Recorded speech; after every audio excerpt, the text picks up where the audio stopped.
Welcome back to another early edition of Building the Pride. I am your host, Drew, and I'm joined, as always, by my co-host, Mike. Mike, how are you? A little bit of a headache today, but other than that, living the dream, man. How about you? I'm hurt You're hurt. because I'm wearing my work glasses because I forgot my regular glasses at work, and you haven't said anything yet about it. So, and I feel it's super obvious.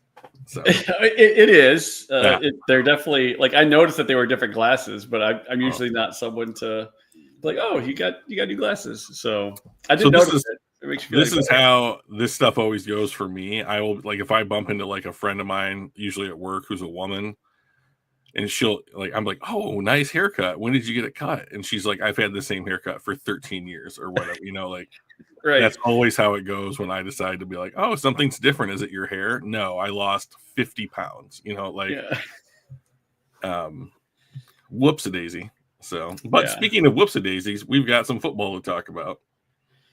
All right. Do we want to do? Is there anything? Well, you know what? Let's a little bit of news and notes around the NFL because I was talking to Danny earlier today. My son. Oh God! And your kids, don't talk to them. Yeah, I try not to, but he was in the way. Mm-hmm. But like I was like, this year's been really strange, right? So we've got the Colts are at 5-1. Yep. The Giants just beat the Eagles. Buffalo just lost to Atlanta for their second loss, and a lot of people picked them only to have 2 losses on the season. And I watched that game, and they didn't just lose. Atlanta beat them. Yeah, they beat them. Yeah. What else? We've got the Patriots are leading their division right now, and Drake May is an MVP candidate. Daniel Jones is going to run away with comeback player of the year. Like he's playing so good. The Chiefs were under 500 until this past week when they beat us. And the Rams are only a kicker away from being 6-0. And you're just like, what is going on with the NFL right now? Everything is just unexpected, it seems like. Well, this is why you play the games, So, and this is why the Ravens are 1-5. Yeah, it's just if you'd said to me, the Ravens defense is going to be the problem on that team, and the Colts will be 5-1 through the first 6 games of the season, I would have been like, where do I put my money? I would be happy to bet quantities of cash on the fact that you're lying to me right now. But this is the fun, and some would say the drama, of the NFL, is that if everything went as it goes on paper, it'd be pretty. No one would have these ups and downs. But this is why it's so much fun, is that you can't predict this kind of stuff. So that's why you play the games, right? Yeah, that's why you play the games. Exactly correct. So we have our first coach firing. Bill Callahan, I think his name is, in Tennessee, has been fired. I will reiterate, since we're in the coach firing season now, that if you fire your coach, you should fire your GM as well. And typically I would say get rid of your quarterback and just bring in a whole new trio together. Here's why I don't like this firing. You went through the whole offseason, and this is year 2 of him, I believe. You went through the whole offseason making decisions largely based on what this guy wants to do with this team. You draft a quarterback at number 1 overall. That makes sense. Lots of teams do that when they're bad, right? And then, they spent a bunch of money on their offensive line. They signed Dan Miller. They signed Kevin Zeitler.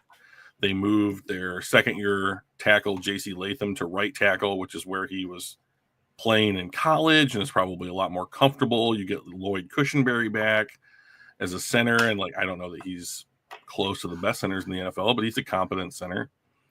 And then you have a first-round pick, top 15 pick in Peter Skoronski at left guard. And I think that the thinking in Tennessee was, well, our offensive line is going to be a lot better. We'll be able to establish the run. Sorry. We'll be able to establish the run and protect Cam Ward, and that's going to make the offense better as a whole. And it just the offensive line has just not come together at all. And because of that, Cam Ward hasn't developed, which he shouldn't have to develop through 6 games, enough to save your coaching job. But it didn't happen, so they fired him. So now you've basically, as far as I'm concerned, like this move says, not only did we waste the first 6 games of this season when we could have had any other coach, but it also means that the last 6 to 8 months of your organization has also largely been wasted because it's been run by this guy that you have determined now is not good enough to lead the team. And Right. if you go into a season with the idea, oh, we're going to give X coach 6 or 8 games to see if it, quote unquote, plays out and works, you've already made the mistake. You need to have, if the idea is we're going to give you a certain number of games to prove that your idea works, it's not a good enough idea. And you should have let that person go and moved on to either a completely different idea, or somebody who might be able to better execute that idea. And I think that there's a lot of this, like, NFL teams are not willing to pull the trigger unless it's in a way that they can be like, well, we gave them the opportunity. Who fucking cares? You're a billionaire owner of a team. Like, fire the guy. Yeah. no You've made one hard can tell decisions in the past. You had to have, right? Yeah. No one can tell you no. You don't get 3 commas by making easy decisions all the time. Even if your fan base hates you, if you start winning more games, they'll all come back. They will all come back. The Lions can tell you that. Yes. That is how people function. From I'm bags upset over our because heads to the highest ticket price in the NFL. My team's losing, grumpy face. My team's winning. Where do I sign up for season tickets? That's how people think. So now we are going to get more coach firings. Usually there's an average of somewhere between 6 and 8 coaches fired during or immediately after the season on like what they call Black Monday. So we are 1 down. And who do you think's the next head coach to get fired? If you recollect in our preseason bold bets, I bet that Mike McDaniel from the Dolphins would be fired before Thanksgiving. So I'm still on track for that. Yeah. They are 1-5 and not looking any better. So I was just disappointed that he wasn't first. Well, sorry, Mike.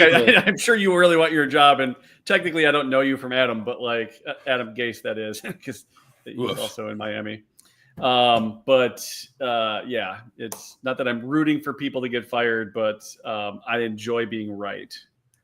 Yeah, it's a good feeling. The Browns play the Dolphins this Sunday, I believe, and I'm firmly of the belief that whomever loses that game, their coach is fired before they leave the locker room. So, didn't the Browns head coach win Coach of the Year? He's got to be amazing, right? He is a 2-time Coach of the Year winner, Michael. 2. Yep.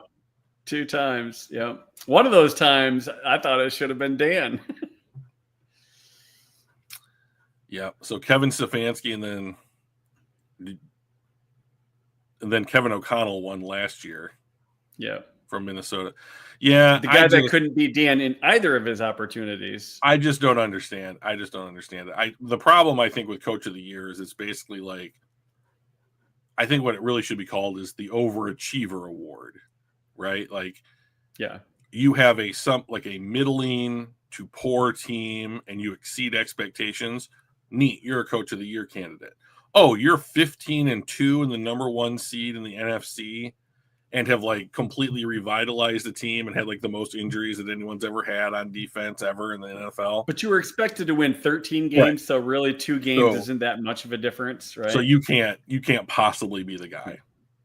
Ridiculous. I mean, because it's both ridiculous and it sort of makes sense just from a if it was truly about which one is the best coach in the NFL, it's Andy Reid every year, right? It's like he should have like 4 of the last 6 of them or something like that, right? And before that, Bill Belichick would have been the guy every year for a decade. So I get why the narrative needs to matter, at least some, but I think sometimes the narrative mattered, in my opinion, too much. The story is sometimes outweighing the quality of the coaching. Like Dan, we were expected to win 13 games. We won 15. That's only +2. I mean, that's better than, the same or less wins, but like we did that +2 with 19 guys on defense alone that were on IR. Like, to me, when you start looking at the number of players on IR, that 13 should have dropped to like 10 or 9, and we still won 15, right? So like, to me, that's the number.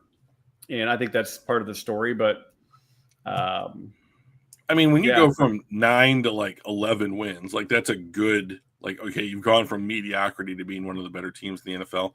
When you go from 12 to 15 wins, that's not the same thing as any 3 wins in any other stage of a roster being built. Yeah.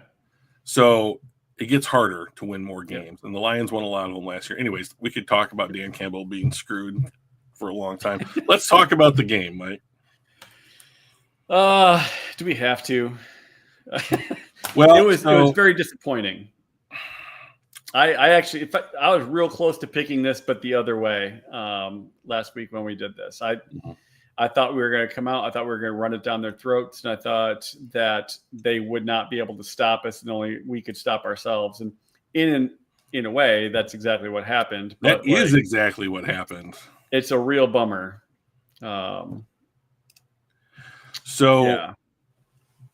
Okay. I have. It took me a minute because when I watched the game, I was disappointed. So it took me a minute to kind of gain some perspective on this game. So I do what I always do. I go and I listen to podcasts about it. And then I talked to Matt over at Roar the Lions UK. And he helped kind of, I think, crystallize some of my beliefs or what I was reconciling what I saw with what I was feeling. This is what I think the game came down to. The Chiefs converted their 4th downs when they needed to, and the Lions did not. And we'll talk about other things and go in the game. That is the denominator of what I think the reason why this game went this way. They made fewer mistakes. Yeah, and I mean, it's always. I mean, the team that makes the fewer mistakes is more likely to win. Yeah. So, but let's just look at the 4th down plays. So, first possession, Detroit has a 9-minute drive, which was excellent. I was like, okay, this is exactly what the Lions need to do against this team. Right. 9-minute drive, get down into the red zone. And then I think it was like 1st and goal from like the 6, or maybe it was like the 8. They run Gibbs straight forward. He gets like 4 yards. They run Gibbs straight forward. He gets like 2 yards. The ball's at like the 2, inside the 2.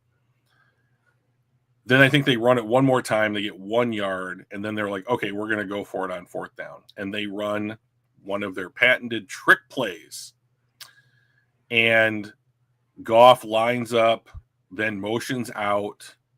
And to be honest, this was a hell of a play. This was just a hell of a play. It was a contested catch. I was really impressed with Goff actually pulling that ball in. I was like, holy shit, Jared. Wow. Like, I was really excited. And then, of course, it takes them forever to have this discussion. Then they throw a flag. And it was like, oh, it doesn't count because he didn't set for basically 2 heartbeats or whatever. You have to set for 1 second before the snap. So and it's such a stupid rule. If he was in shotgun or a pistol formation, it wouldn't have mattered. It only matters if you are lined up directly behind, like a T formation where you're directly behind the line. If you're offset, it wouldn't have mattered. And apparently you don't have to be directly behind the center because he was offset from you. He was like by his left butt cheek or whatever. And then he goes and takes off. So you don't even have to be behind the center apparently. So the way that I understand it is there were like 3 different refs involved. Like your back judge or your line judge will determine whether they are set for a second, and then like your back judge determines whether they were in the T the T position. And there was like another one that does, I forget what it was. But anyway, there's multiple refs that have to look at different things and care about different things on the same play, which to me makes it too hard to officiate. I think that if one official could be responsible for the entire rule, you wouldn't have this problem. They would have gone, okay, I saw all the things that mattered, throw the flag. But if you have 2 or 3 different referees that all have to like look at their portion and understand what the other people may or may not have done, I think it's just kind of dumb. Okay, I agree with everything that you said. Yeah. I'm going to throw one more log on the fire here. Yeah. You're asking Jared Goff to either know that or be able to execute that, and he's a quarterback. Yeah. He's not a wide receiver. He's not a pass catcher. I do not mind if David Montgomery lines up, takes a wildcat snap, and throws the ball to a tight end in the end zone like they did the week before. Because all they're asking David Montgomery to do is take one step towards the line of scrimmage, jump up in the air, and throw a pass. Right. That's something any athlete can do. Almost anyone in the NFL should be able to do that. How Monty well was a quarterback in high school, so he's done the thing, right? The commentary group loves bringing that up. Yeah. However, right, like getting set, knowing the rule in that situation is something that wide receivers and pass catchers do all the time.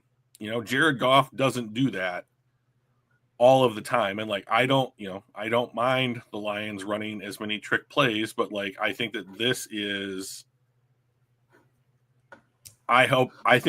that was part of the problem here. I mean, was it the reason it happened? No, I don't think so. I'm sure they practiced this, but like, it's different when you're in a game and you're doing it, right? So anyways, they score a touchdown. It gets taken off the board. Now it's 4th and 6. Now they decide to like kick a field goal. They take a delay of game penalty for some to argue reason. About the previous call. Yeah, because they're mad, right? And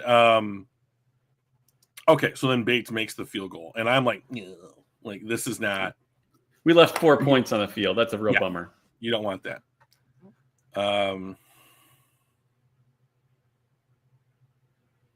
I don't think the wide receiver QB mattered. The QB mattered. The wide receiver didn't. Yeah. What? The wide receiver didn't matter on that play. It was the fact that that Goff lined up T formation behind or nearly behind the center. That's the thing that made it different than any other wide receiver going in motion. Oh, sure. I see what you're saying. Okay. Yeah. I don't like putting Goff in that. I'll rephrase my feelings. I don't like putting Goff in that position. Yeah, and so like one of the things that they talked about, remember the Dan Skipper? I mean, we all remember the Dan Skipper thing where we got screwed over on that pass, right?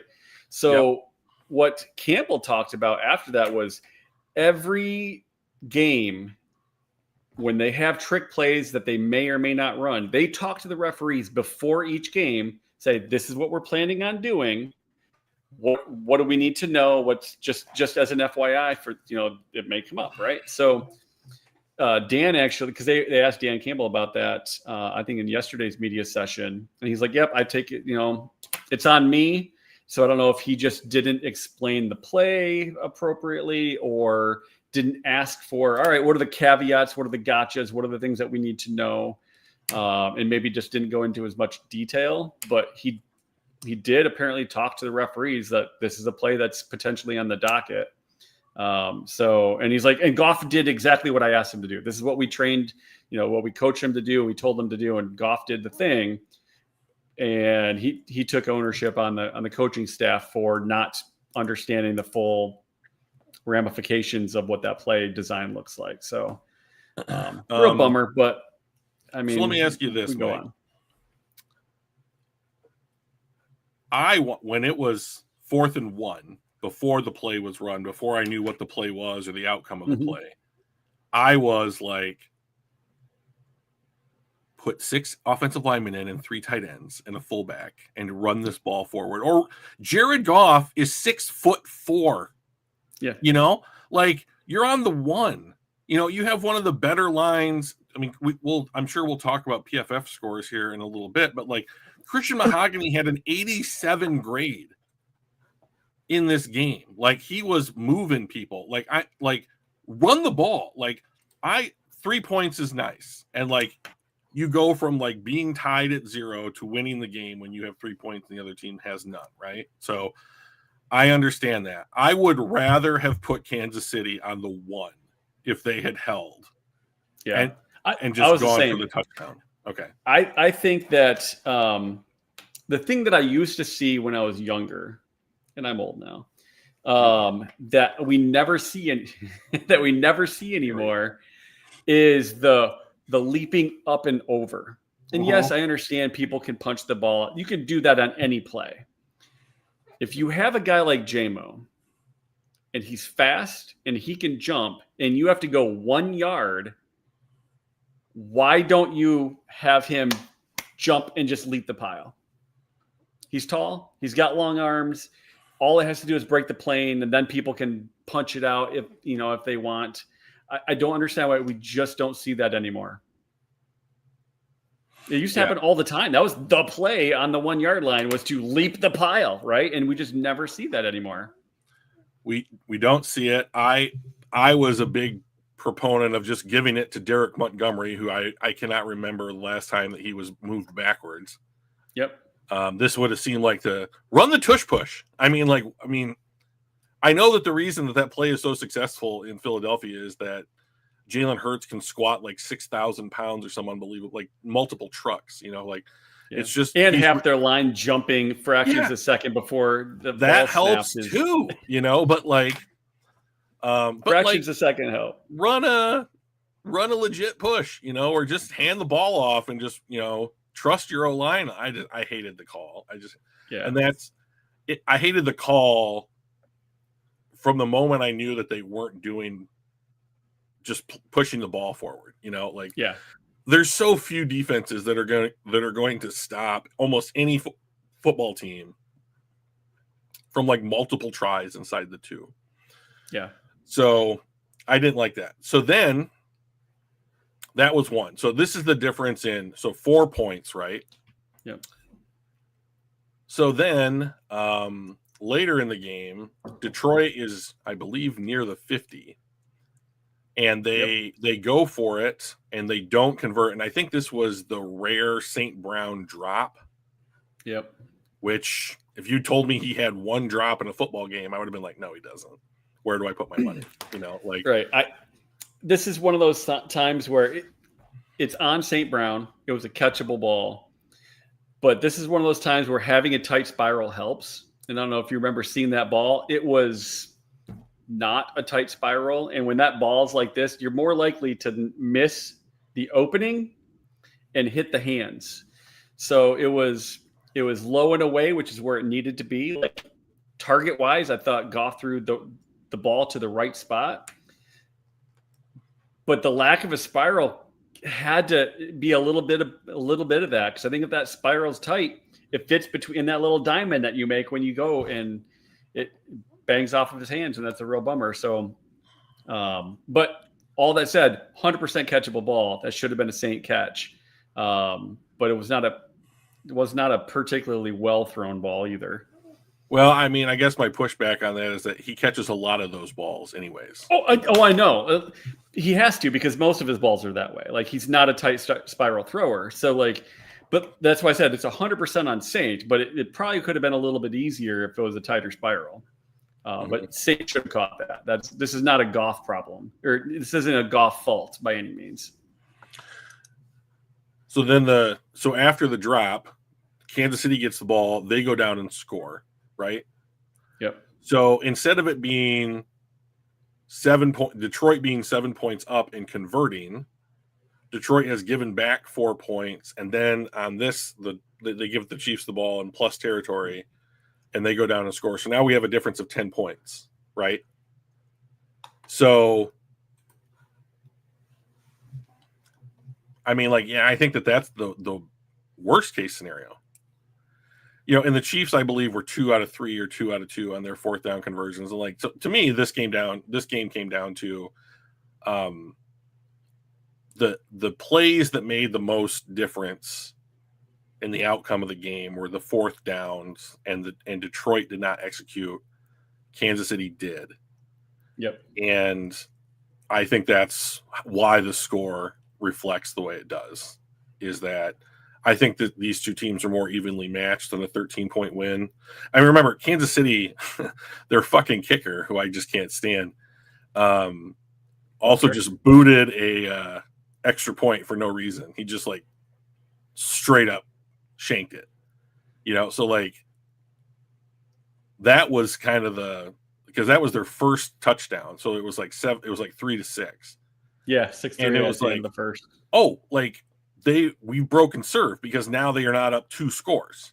Like, this is great. But like, that's the other thing that I think that like the Lions here need to reconsider, is that when we look at the game and say like, oh, it's good that the Lions have like a 9.5-minute drive to get points in the first quarter. Kansas City comes back.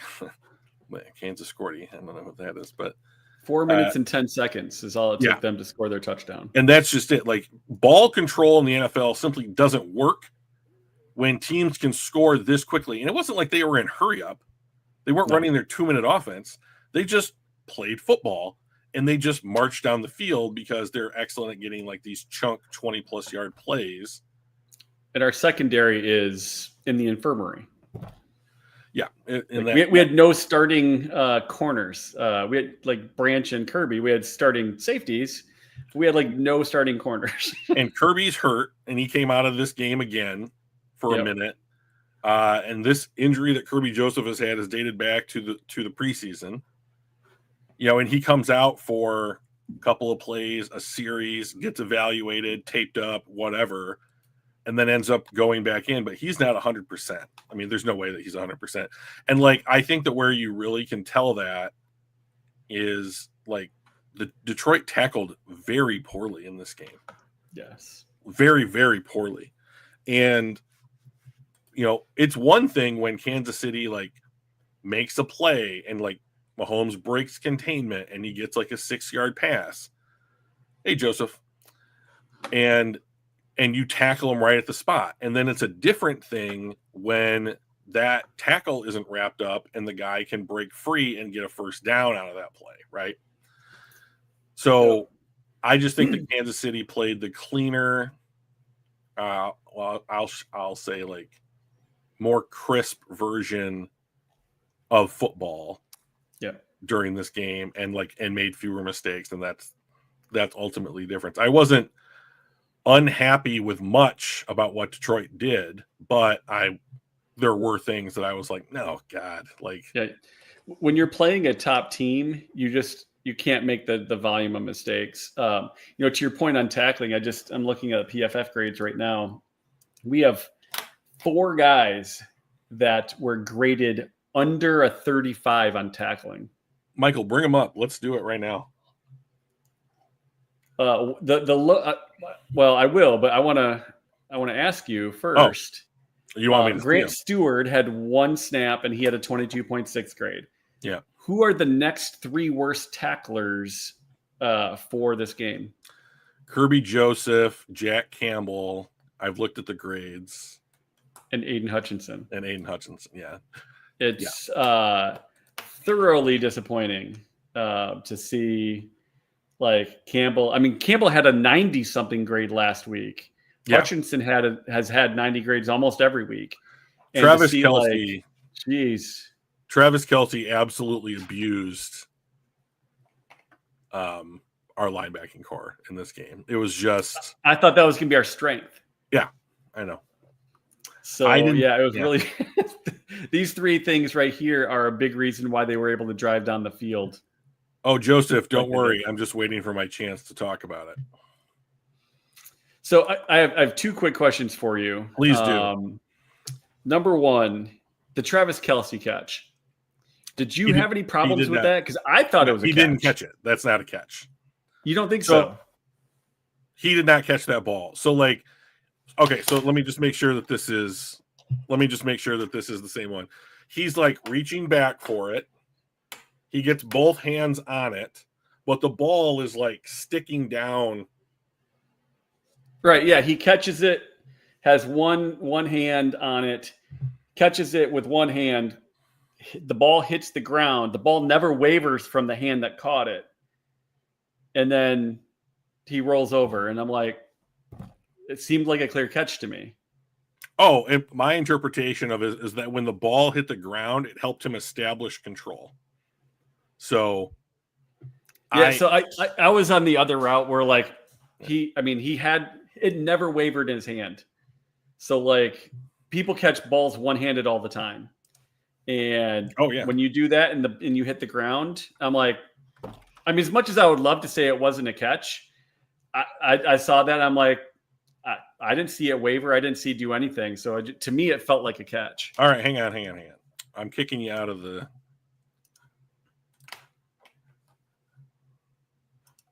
Danny's on your side. He thought it was a non-catch. Well, Danny, for once, is correct. Yeah. So, okay. I need to do what I always yell at you about. I need to.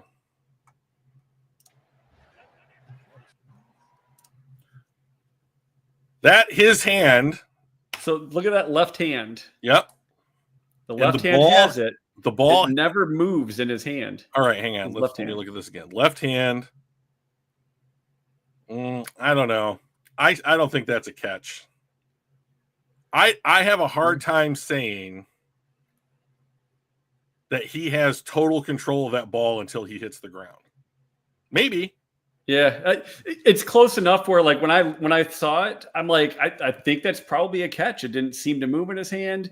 But I also see where people go like, no, I don't think it is. And whatever the call in the field is initially, I don't think there's enough to overturn it. So if they said it was no catch, I think you're like, okay, I can go that way. If they say it was a catch, okay, I can go that way. I think we're to the point now where we have to get rid of this. It was called one way on the field. That's too powerful. Yeah. So like, the amount of evidence that you have to overcome is the amount of evidence that you need to overcome it. Number one, it's a rules question, so it's always open to interpretation. And then B, you're not guaranteed just by like camera angle in order to be able to have the necessary look at a play in order to make sure like, oh, okay, we have enough information to discern whether or not it was irrefutably overturnable, right? They weren't going to rule no catch. Come on. I mean, like you're playing in their house, right? I mean, like if that's in Detroit, it's probably not a catch, right? So I just think that it's like in the moment, it's a bang bang play.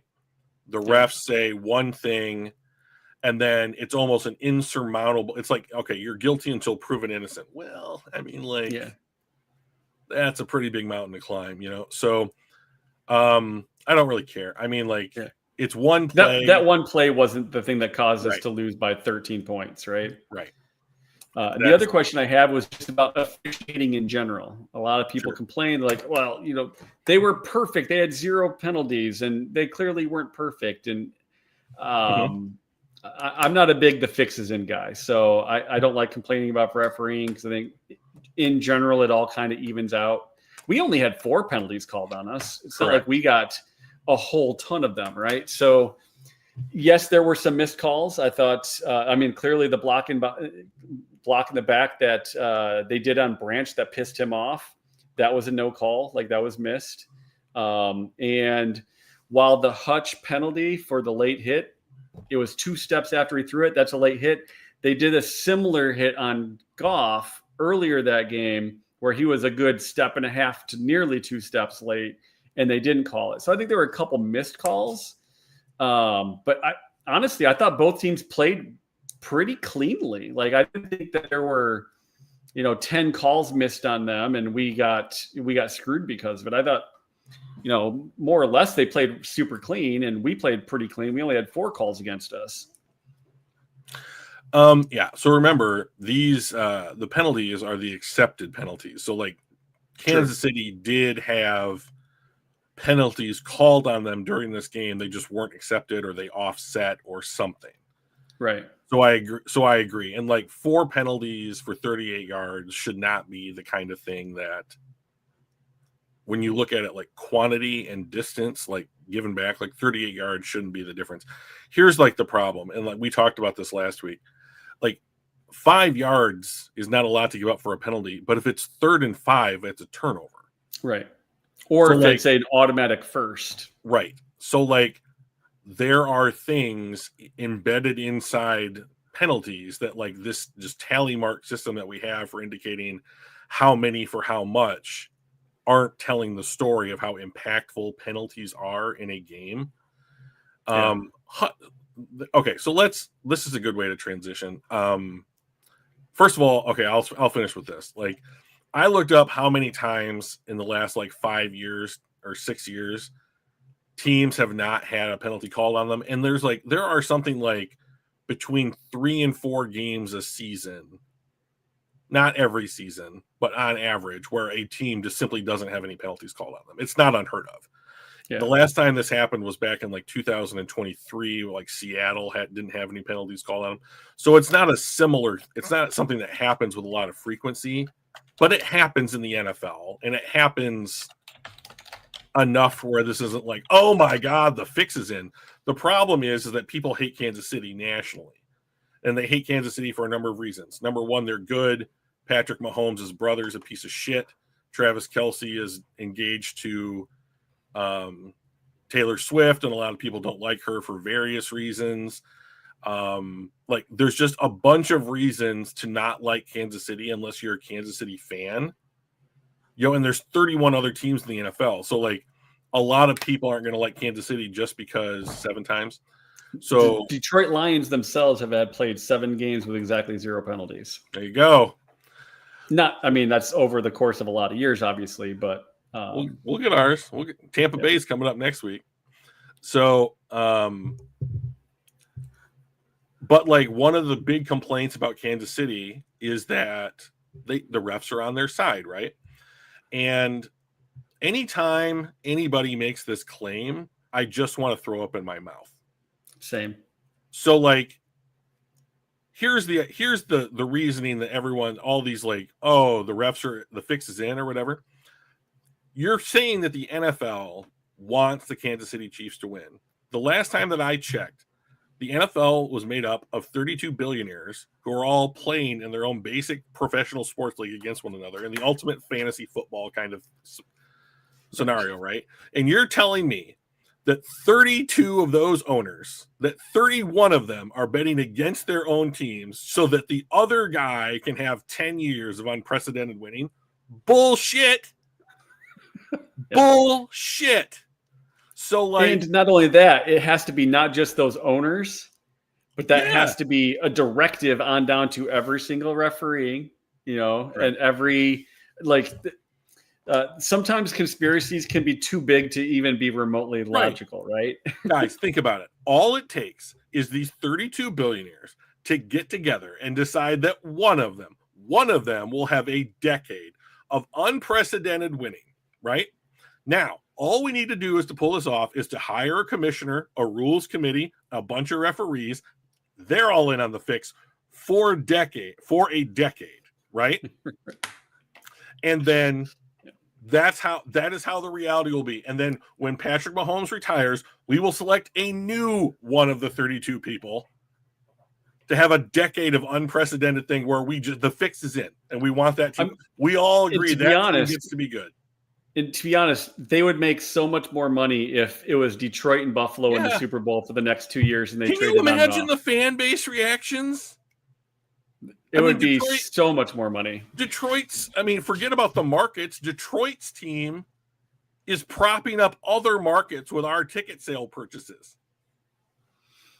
Yes. Joseph notes like, hey, the game being brought to you by FanDuel or DraftKings or something kind of stinks. Why? I mean, gambling is a thing. It has been since before I was born. That was a lot of years ago. So it's now that it's just more publicly accessible, and the internet has made all that very possible. You just see it more often. It's always been there, right? You just see it more often. It's more visible. So here's the thing, right? So like, I understand Joseph's point. I don't particularly like it either, and I do think that professional sports as a whole are steering so hard into how do we just milk every fucking cent out of everything. Like, let's sell ad space on our jerseys. Throw up. I don't want college football teams to have I don't want them to have emblems other than their fucking uniform, like their school mascots on their jerseys. It's just gross. It makes me feel dirty. And that the people that are running these sports are basically like pimps, But I don't want NBA jerseys to have truck stop patches on their jersey because the look like a NASCAR car. Yeah. I mean, it's gross. It's just gross. But here's the thing about sports, right? Sports exist in a large part, in my opinion, so that advertising space can exist, so that people can sell us things. Right. And so whether it's FanDuel or DraftKings, and I don't like that it's Budweiser or Marlboro. Right. Exactly. It's the things that have money. These major companies are going to spend that money to put their products in front of in front of as many people as they can. So the ad space for the thing that everyone generally likes becomes the most valuable commodity in marketing.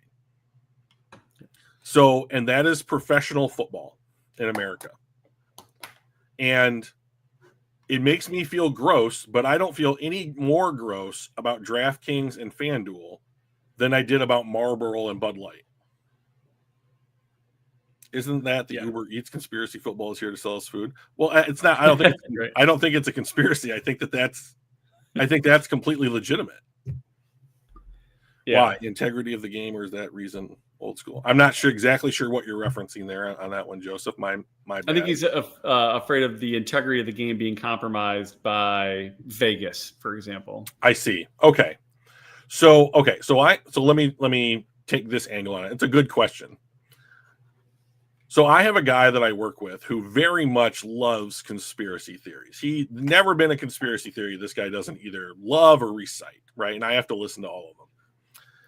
So one day I'm at work and I'm doing my stuff, and this guy says, well, that now that sports betting's in sports, that the fix is in on all these games, right? And I'm like, oh, what do you mean? Because this is usually the question that gets every conspiracy theory to just fold in on itself like a black hole. And he was like, well, that if Vegas wanted to, they could just call up Steph Curry and be like, you need to go 3 for 18 tonight for 11 points. And I'm like, find me the last time that Steph Curry went 3 for 18 and it wasn't against Orlando or some shit, that's just it. So if Vegas can compromise the integrity of sports games, then I think the thing that everybody is correctly worried about here is things like the shoeless Joe Jackson trying to fix the World Series, or point shaving in college basketball in the 90s, right? That's the thing that everyone's worried, is that the thing that I'm watching that's entertaining, that I care about, is not genuine. Right. So this is why, rightly or wrongly, the NFL suspends Calvin Ridley for a whole year for one offense of betting on not his team, the sport that he's involved in, right? Because they cannot afford to have, whether it's an illusion or reality, the premise of the fact that the game does have integrity. They cannot have that be popped. They cannot have it. It is the most valuable commodity next to the advertising space that they sell, is that these games, the sport is precious and it's pure. And we all know that it's not. Like the players aren't going to go out there, put their lives and bodies on the line. Yeah. Because somebody, one of the other 32 teams was the script for the year, right? Like, no one goes out and does that. Right. Like, if you're telling me that someone in Vegas is going to make 50, 100 million, $1 billion, and you want me to throw the fight for you, like, this is why boxing isn't popular. It's because no one believes that it's real. Right. Like, if you want me to throw the fight for you, I need to be cut in. I need to be cut in hard. Like, we have a scenario right now in basketball where apparently, like, Steve Ballmer, the owner of the Clippers, paid Kawhi Leonard like tens of millions of dollars because Kawhi Leonard owns an LLC that has never done anything. And Steve Ballmer owns an LLC that hired his LLC to do mythical work. And it's like, oh, well, we got around. Okay, so the salary cap will let me pay you $50 million this year. I can only pay you 31. So I'll pay you 31, and then my company is going to hire yours for $19 million. And you never have to do a day's worth of work. That's illegal. That's fraud, right? So, like, I do think that this kind of stuff exists. It's more than that. It's these prop bets. So here's what I think a prop bet is like, who wins the coin toss? Like, who scores the first touchdown? That kind of stuff. Like, So I know we've only got about 15 minutes left, and we want to probably prep or talk about week 7. Oh, we got to talk about Branch too. And Branch, yeah. So I'll kind of close this loop here real quick on just kind of going back to the players, and they all have to be in on it. And to me, the thing that doesn't make sense is football is such a game of inches. Like, Cardi kicks a field goal and doinks it off the post for the Ram. Now, granted, they ended up winning, but like, it's missing that, or a just thrown outside of someone's grasp. I mean, some of those things are just so unlikely and so difficult to pull off that it's, to me, doesn't seem realistic that all these guys are in on it against their own. Like, Jim Kelly, I know we're going to send you to the Super Bowl 4 straight years, but you're going to lose every single one of them. Like, who signs up for that? Yeah. Right? Yeah. So I think it's more, it's fun and interesting to think about, because you can use that as an excuse when your team doesn't do well.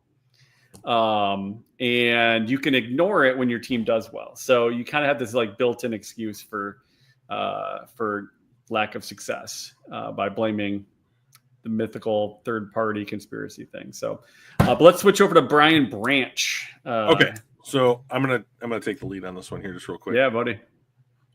JMO has had detractors been like, this guy's head's not where it needs to be. Like, he's immature. He's not producing at the level that he needs to.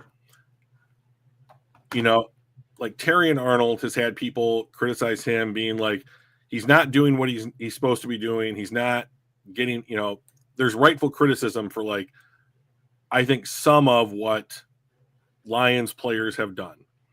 But to me, the biggest knucklehead on this fucking team is Brian Branch. And the reason why is this kind of shit. There's a wonderful article written on The Athletic by the Lions beat writer Colton Pouncey. I recommend everyone go read it if you want to have a better, more objective, unbiased take on Brian Branch and his knuckleheadness. But, like, Brian Branch is like the 4th most penalized DB in the league since he got in the league. No one ever says, oh, Brian Branch is like a thank you, Michael. No one ever says, oh, Brian Branch, he's really penalized. Terrion Arnold is constantly criticized for how much he is penalized, like how many penalties he commits. I don't understand the difference. And like the penalties that Brian Branch is bringing to this team are as detrimental as the ones that Terrion Arnold has, yet he does not have the same reputation. Well, now he's going to have it because this stuff is absolutely the antithesis of what the Detroit Lions says that they are. Yep. This is I don't care. Like I was when I played sports when I was a kid, I was always this guy. Someone pushed me, so I threw him into a wall. Well, you know who gets in trouble? It's the dude that they see second. Retaliation.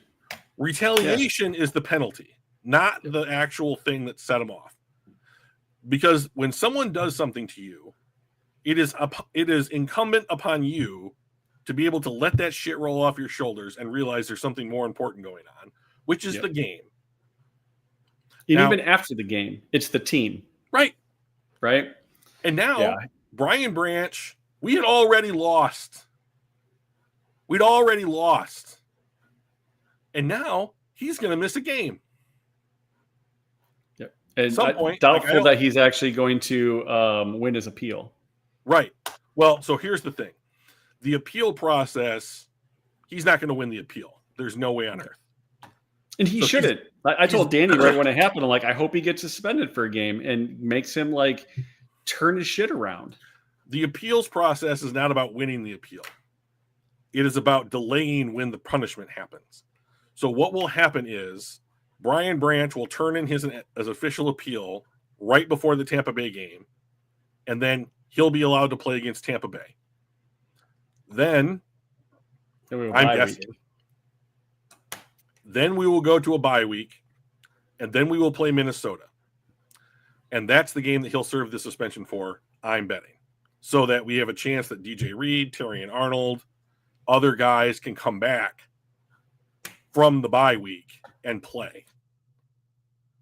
But regardless. Dan said that he's planning on him not being there. He's like, I'm just going to plan. Yeah. I'm just going to plan that he's not there. And if we're pleasantly surprised, then that's better. We can adjust in a better way. So it was just, I mean, I get why he was frustrated. The block in the back probably pissed him off. No call pisses him off. They lost. Yeah. Like they got their butt. They lost. People are like, yeah, Mahomes flexed on him in the end zone. Well, he did get kind of bumped a little bit late by Branch right before that too. That's taunting. I mean, like it is, and it should have been, but like also after he was across the line, Branch did bump into him. And not that I think that because of that, he should have taunted and gotten away with it. It should have been a call. But like, okay, so he flexed on you. And like after the game, all's well that ends well. Like it just, we shake hands. We're not happy about it. Mahomes was right there. And he's like, okay, fine, whatever. And then what I didn't like is I didn't like Juju going. Seeing that take place and have him not shake Mahomes' hand, just walk up into his face like, you can shake mine. You can do that to me. Like, that's not cool. Like, clearly, that's not a thing that he should have done. So I would love to see Juju get fined as well. Sure, and that's fine. Like an instigation, finder's fee. But you still have to keep your crap together, right? If you're Branch. Yeah. I understand why to me, like this game crystallized the fact that like I understand why teams don't like the Chiefs. Because there's a lot of this, like, we'll push first to try and incite a reaction. And that's just weakness as far as I'm concerned, but it worked against the Lions and all of their players did it the entire game. Like if you go back and look, there's a lot of like, the tackle just happened and some dude comes in and like blows up, a guy in the back or, whatever it is. I understand why teams don't like the Chiefs. Like they're kind of assholes, but like Brian Branch is hurting the team. Kirby Joseph, like what was it, a week ago? Tackles the dude out of bounds, gets an unnecessary roughness penalty. Like you can't do that. Like, that's 100% controllable, and this really bothers me, like now I have seen people say some stuff like we need to trade Brian Branch immediately. No, that's not what's going to happen. But like, you can't say that you're about grit You can't. He said like, "Oh, my actions were childish. It's inexcusable." And I'm like, "This is not the first time that you've done this, Brian." Yeah. So like, That's why I'm hoping the suspension makes it sink in for him. yeah, like this is who you are now. You have to now, for a long time, prove it's not. If you're going to change someone's mind. Yeah. So I'm real unhappy with Brian Branch right now. So I don't know that there's much else to say. Just don't do that shit. Yeah. It's completely controllable. Why Keep your anyone emotions in check. punches another person with a fucking helmet on in the first place is stupid. Yeah. So okay, so So week 7, we got the 7. Bucks at Okay. home, which is nice. And helpful. thankfully, while we have no backfield, they have no wide receivers. That's right. We're down four starters on defense. They're down 4 pass catchers on offense. The ones that I care about not playing in this game are Chris Godwin and Emeka Egbuka. The other guys can play. I don't care. Even if it is Mike Evans, I don't care. Like, we still have Amik Robertson. I know he's 5'9" and Evans is 6'5" or whatever, but I'm fine with that matchup and like leaving a guy over the top and a linebacker underneath. But like, Baker Mayfield is like a legitimate MVP candidate this season, and you're going to have to do something to make him uncomfortable. I don't know what it is. Yeah. But he is currently throwing to his college roommate and some 7th round draft pick from Oregon, and they're beating teams. So it's not about the matchups as much as I think it's going to be about. I think the Lions are just going to have to blitz. I think they're going to have to blitz a lot because the secondary is not going to be able to hold up. And Bucky Irving, their running back, is not playing. If it was me, and I've said this the last couple of weeks, I would run the ball nearly constantly, and I would blitz and just try and get it. I would blitz 6 or 7 guys, or play 5 D linemen. Ali McNeil's playing in this game. That'll be a big deal. Will he be on a snap count? I don't know. Probably. It's fine. If you told me when he got hurt that he'd be back playing football in October, I would have been like, oh, okay. Interesting. Yeah, we were planning on him being out until after the bye week. Yeah. And maybe even not for the season, if I remember right. We talked about we might be without him all year. Right. Hope we get him back for the playoffs is something I remember saying. So yeah. He's going to start working his way. So he's going to have this game, and then he's going to have the bye week. Like, to think there'll be a pass rush from Neil, am I too optimistic? So here's my expectation, Joseph, because I think that's a pretty good question. I think he's hurt, fan man. He's not bad. He's just hurt again. Yeah. Wingo's hurt. So I would expect something like 10 or 15 snaps for McNeil in clear passing down scenarios. And I think that he will be lined up at 3 tech. Tyleik Williams will move over when DJ Reader comes out. And then you will put in AQ Muhammad, and that will be your quote-unquote NASCAR version of your pass rush. And then I would still bring at least Barnes and maybe like a corner, coming in or something to try and find a spot. You know what? The Lions a couple of years ago ran, what was that dude? He was a safety. He had a crazy last name. In the offseason, he went and got signed by Miami. Started with an I. Iffy something? Iffy Melifonwu? Yeah, thank you. So last year, they had a lot of success with a blitz that was basically like Anzalone's going to run directly behind the 3 tech, and then Iffy's going to be half a heartbeat behind Anzalone, and it was 3 guys into the same gap, and one of them's going to get through. And they just haven't done it, And I'm like, do you not have a guy that you like in the Iffy role? Because like I don't know that it matters who that guy is, So like, I would like to see. I feel like Branch would be one of those guys that can do that. He tends to tackle well, and he hits hard. Yeah. I wouldn't mind seeing like some double A gap blitzes, like just some old school double A gap. Like we're going to put Tyleek Williams over the center, and then we're going to have Campbell and Barnes or whatever in the A gap, and like, okay, here we go, something like that. But once again, run the ball. Derek Montgomery getting 4 carries in this last game is a crime against nature. David Montgomery. What did I say? Derek Montgomery? Who the fuck is that? So, David you were just talking about Derek Barnes, so that's what I'm going to go that's with. why I combined the two people into one person. That's terrible. Yeah. Or so Derek Henry. I don't know. Yeah. Let's I just want to bring this up. So Jahmyr Gibbs had 17 carries for 65 yards, a long of 15. Montgomery had 4 carries for 24, a long of 13. Okay. Not great. And if you take the 13-yard rush away, he had 3 rushes for 11 yards. That's not even 3 yards. It's just over 3 yards a carry, right? But he also had 2 catches for 37 yards, So like, and Gibbs had 1 catch for 3 yards. So I mean, like, this needs to get back to equitable. This needs to get back to 50-50, closer to 50-50. Like, Jahmyr Gibbs, like, I have not been unhappy with how he's run the ball, but like there's no explosive plays from him. Yeah. I mean, he's just against the 26th ranked rush defense. I mean, like, I thought we were just going to feed it to him, and Goff was going to be like, 16 for 18 or 16 for 6, just light throwing duties, and we're just going to run it down their throats. And we started off running, and then we just decided not to. And I don't understand. It's because we got behind. Right. So we got behind, we couldn't run it. What we need to do a show. We need to do a show at some point about like what's Detroit is kind of shooting themselves in the foot. And like, I think that it's basically like they are only built to play from a lead.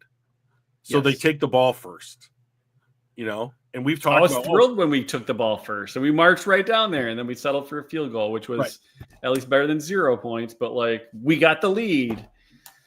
If you're going to be like a team that's going to rely on variance, you're going to be aggressive on 4th downs. You're going to take the ball first when you win the toss. Go for 2-point conversions when you don't need to, or something. Yeah. Like if you're telling me that Detroit has 1 chance from the 2 to get the ball in the end zone, I'm pretty happy with that. Right. Like do something. Because you're going to do it at least 50% of the time. So if you don't make it this time, you probably will next time. And now the worst comes to worst, it's the same as kicking 2 extra points. But as soon as they kick that field goal, and I know that we talked about the sequence of events that led to the field goal, but as soon as they kicked that field goal, I was like, oh, that's tough. Because I don't know that you're going to hold Kansas City to many field goal attempts, and they didn't. They missed an extra point. That's how the game got to 30. So, I mean, like, we have the Bucs. The Bucs are not to be underrated or underrated. Underestimated. But like, they have played us tough every single time that we've played them, whether in the regular season or the playoffs the last 2 years. They're going to play us tough again. I don't know that it really matters that they're going to play us tough, even though it's in Detroit. Yep. And they're going to play us tough, even though there's injuries on both sides of the ball. So Detroit Lions, just go be the Detroit Lions again. Run things down their throat. Bro, run things down their throats. Like don't run trick plays. Just like be aggressive, run the ball well, be efficient, and you're going to get the points. Yep. So that's how I see the game going. Of course, what's your estimate? What's your prediction? Score prediction? 28-27 Lions. It's pretty reasonable. I think it's going to be a 3-point game within 3 points, and I think it'll probably be a field goal to either win it or to lose it. Either they kick it to win or we kick it to win, kind of thing. I like your 28-27. That's right around the area that I was going to go, and I can't think of anything more unique than that myself. So Detroit is a 5.5-point favorite currently, which is crazy to me. Yeah, So I know we're at home, and that typically gives you 3 points, but they're playing really, really well, and their quarterback is playing MVP caliber play. Yeah, I also just before we go, I do want to shout out one or two offensive players that we had during this game. Like, good job, Christian Mahogany. Excellent run blocking grade, and Jameson Williams really showed up in this game. Yep. I was really thrilled that both of those guys had the impact, and like, St. Brown still got like 9 targets or something like that, and like Laporta had 6 and like JMO had like 6 or 8 or something like that. But like, I like it when it was as spread out as it was. Sam Laporta had a great game, and he had an amazing catch for a touchdown. So. All right. 31-21 Lions. Good. I like that. All right. 31-21, 10 points, huh? All right. So Joseph is taking the over. So he's taking the over. A lot of pride right there. That's good. Love it. Well, I hope you're right, Joseph. Until next week, though, let's call it for now. And then we'll hopefully talk about another Lions W next week. Yeah, sounds good. Awesome. We'll see y'all. Bye, guys.